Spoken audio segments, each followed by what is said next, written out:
बड़ी खबर का रुख करते हैं उदयपुर से। वरिष्ठ संवाददाता रवि शर्मा की रिपोर्ट। दरअसल नारायण सेवा संस्थान में बच्चों की मौत से जुड़ा प्रकरण। कमेटी की रिपोर्ट में हुआ संस्थान के विमंदित बालक पुनर्वास केंद्र को लेकर बड़ा खुलासा। जिला कलेक्टर द्वारा बनाई गई कमेटी ने अंतरिम रिपोर्ट पेश कर दी है। इस अंतरिम रिपोर्ट में क्या कुछ है? पुनर्वास केंद्र में 3 बच्चों की उल्टी 10 से मौत के बाद यह कमेटी गठित की गई थी। कमेटी ने अंतरिम रिपोर्ट में पानी में इकोलाई बैक्टीरिया की उपलब्धता बताई है। सीवरेज सिस्टम और बोरवेल के करीब होने की भी बात लिखी गई है। साथ ही अपर्याप्त मेडिकल स्टाफ होने की भी बात इसके अंदर लिखी गई है। इसके बाद जिला कलेक्टर चेतन देवड़ा ने सीएमएचओ डॉक्टर दिनेश खराड़ी के संयोजन में टीम गठित की थी। हालांकि अभी इस पूरे प्रकरण में फूड सैंपल और विसरा रिपोर्ट के नतीजे आने बाकी हैं, लेकिन इस पूरे घटनाक्रम ने नारायण सेवा संस्थान की कार्यप्रणाली पर सवाल खड़े कर दिए हैं। क्या उदयपुर पुलिस दर्ज करेगी नारायण सेवा संस्थान के खिलाफ आपराधिक मुकदमा? यह सवाल है। नारायण सेवा संस्थान के प्रशांत अग्रवाल से फर्स्ट इंडिया ने बातचीत की। कमेटी की रिपोर्ट को लेकर बोले प्रशांत अग्रवाल और कहा कि पानी की जांच करवाई गई थी। मार्च में तब पानी पीने योग्य था। हर महीने होते ही पानी की टंकियों की सफाई और पानी की समस्या थी, तो सभी बच्चों पर क्यों इसका असर नहीं हुआ? मेरे सहयोगी रवि जुड़ चुके हैं। रवि, 2 तरीके के बयान। एक तरफ रिपोर्ट जिसमें साफ साफ सब चीजें लिखी हैं, और दूसरी तरफ नारायण संस्थान से प्रशांत अग्रवाल जो कह रहे हैं कि अगर पानी में दिक्कत थी तो सबको दिक्कत होनी चाहिए थी। बिल्कुल, देखिए विजेंद्र, मैं एक बात स्पष्ट करना चाहूंगा कि ये जो विमंदित बालकों का पुनर्वास केंद्र है, यहाँ पर जब ये घटनाक्रम पेश आया, 3 बच्चों की इलाज के दौरान मौत हो गई। 4 से ज्यादा जो बच्चे थे, 4 बच्चे जो थे वो इलाजरत हैं।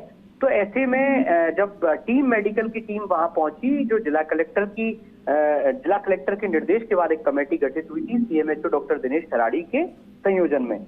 उन्होंने जो फूड और वाटर सैंपल वहां से कलेक्ट किए, उन वाटर सैंपल्स की जांच में लैब ने इस बात को स्पष्ट किया है कि उस पानी में इकोलाई जो है उसकी उस बैक्टीरिया की उपलब्धता, उसकी मौजूदगी थी, जो कि कहीं ना कहीं इस तरह की उल्टी दस्त होने की शिकायतों का कारक हो सकता है। तो ये जो तमाम चीजें हैं, ये कहीं ना कहीं इस बात को साफ करती हैं कि एक लापरवाही जो है, चूंकि पानी जो है सबसे महत्वपूर्ण तत्व है शरीर के लिए, महत्वपूर्ण अवयव है शरीर के लिए, और उस पानी की सप्लाई अगर ठीक ढंग से नहीं हो सकती हो, शुद्ध पानी अगर बच्चों को नहीं पिलाया जा सकता हो, तो बाकी चीजों पर सवाल उठने लाजमी हो जाते हैं। रवि, पर्याप्त मात्रा में मेडिकल स्टाफ भी नहीं है। एक तो पानी सही नहीं, ऊपर से स्टाफ भी पूरा नहीं। बिल्कुल, देखिए पर्याप्त मात्रा में जो नर्सिंग स्टाफ का जो मसला था, उस पर भी हमने सवाल किए नारायण सेवा संस्थान के जो प्रशांत अग्रवाल हैं उनसे। तो उन्होंने कहा कि चूंकि अभी हाल ही में सरकार ने कई सारी वैकेंसीज निकाली, कोरोना के टाइम में कुछ स्टाफ छोड़ के चला गया था, तो ऐसे में कमी आई थी, लेकिन उसे अब पूरा कर लिया गया है। यानी कि पहले कहीं ना कहीं कमी थी, और ये भी एक बड़ा कारण बच्चों के साथ में जो घटनाक्रम हुआ है उनके लिए हो सकती है। जी जब इसमें एक और एंगल हो सकता है, क्योंकि जरूरी नहीं कि नीचे लीकेज हो, यह भी हो सकता है क्योंकि बरसात का मौसम रहा है, बीते महीने के अंदर बारिश हुई और बारिश में काई ज्यादा जमती है। ऐसा तो नहीं कि ऊपर जो टंकियां थी उनमें बारिश की वजह से काई जम गई और इस वजह से जिनका इम्यून सिस्टम कमजोर रहा, जिनका डाइजेशन कमजोर रहा, उन पर इसका सीधा असर हुआ। बिल्कुल, देखिए विजेंद्र, एक बात बहुत जरूरी है समझने के लिए कि ये जो विमंदित बालकों का पुनर्वास केंद्र है, यहाँ पर अधिकांश बालक जो हैं सेरेब्रल पाल्सी वाले हैं या फिर मेंटली रिटायर्ड जो होते हैं बच्चे, उस तरह के बच्चों को रखा जाता है। और ये बच्चे ऑलरेडी एक क्रिटिकल कंडीशंस में होते हैं, जिनको कि रवि, मैं आपको रोकना चाहूंगा। नारायण संस्थान से प्रशांत हमारे साथ जुड़ चुके हैं। प्रशांत जी, रिपोर्ट आ गई है। सर, पानी में दिक्कत थी, हम इधर उधर ढूंढ रहे थे। जी जी, ये मानेंगे आपकी पानी में दिक्कत थी और पानी की वजह से 3 बच्चों की जान चली गई? मेरा निवेदन ये है सर कि संस्थान में आरओ प्लांट लगाए हुए हैं जी, और जो पानी आप बता रहे हैं वो पानी खुद भी पीते हैं। हमारे सब साधक जो वहाँ काम करने वाले कर्मचारी हैं वो सब पीते हैं जी, जो दूसरे बच्चे हैं वो भी पीते हैं। जैसे हम लोग अपने घर में लगे हुए आरओ प्लांट पर विश्वास करते हैं, वैसे ही आरओ प्लांट के बाद फिल्ट्रेशन होने के बाद हमें विश्वास हो जाता है कि ये पानी पीने योग्य है। सर, जो रिपोर्ट सामने आई है, अगर वो आरओ का पानी है तो मैं समझना चाहूंगा कि उसमें इकोलाई कहां से आ गई?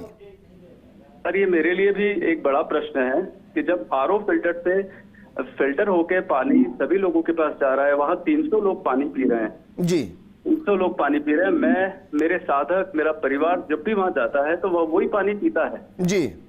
तो फिर ये कैसे हुआ, ये मेरे लिए भी प्रश्न है। लेकिन प्रशांत जी, आप में, हम में और उन बच्चों में दिन रात का अंतर है सर। हमारे इम्यून सिस्टम में, डाइजेशन सिस्टम में, उन बच्चों की डाइजेशन में दिन रात का अंतर है सर। कंपेयर नहीं कर सकते हम। जी आप बिल्कुल ठीक कह रहे हैं सर, बिल्कुल ठीक कह रहे हैं।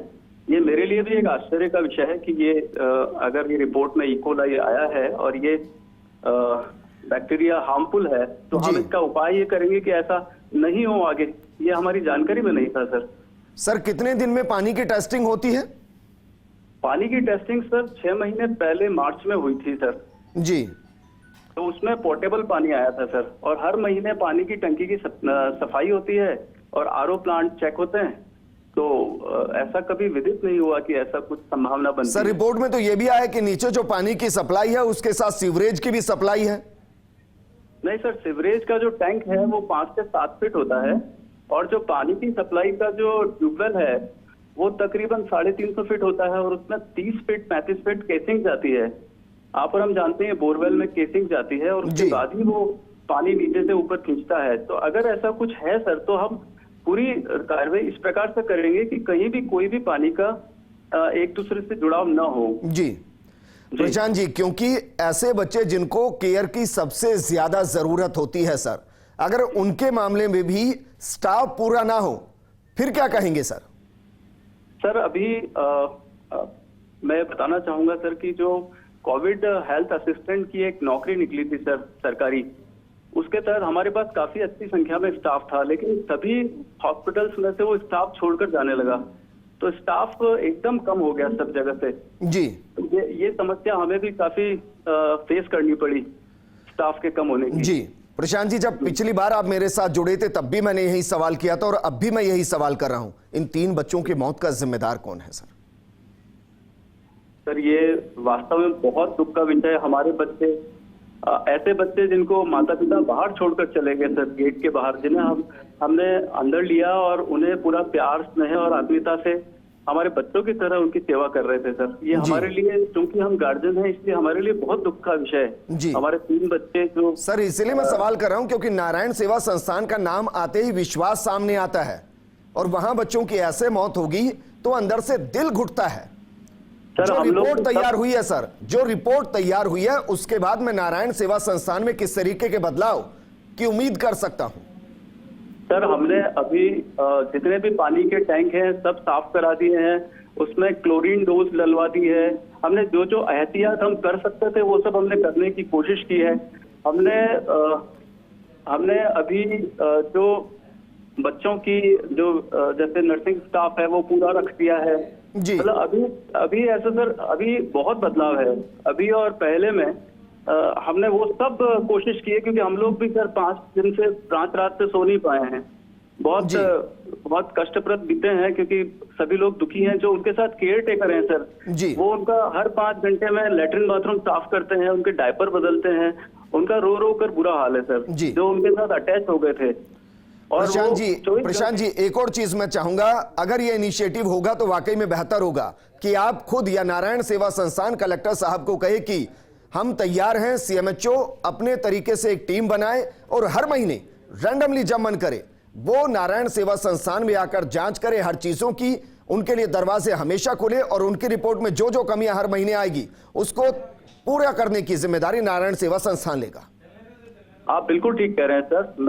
मैं इनवाइट करता हूं सर जांच टीम को, आप हर महीने आइए, उसको चेक कीजिए और जो भी हमारी कमियां हैं उसको आप बताइए। हमने एक आंतरिक टीम बनाई है सर जांच की, वो उसी प्रकार से जांच करेगी जैसे एक बाहर की एक्सटर्नल टीम जांच करती है, ताकि हम लोग कोई भी ऐसा चूक नहीं होने दें किसी भी प्रकार की व्यवस्था में, ताकि कोई ऐसा हादसा हो।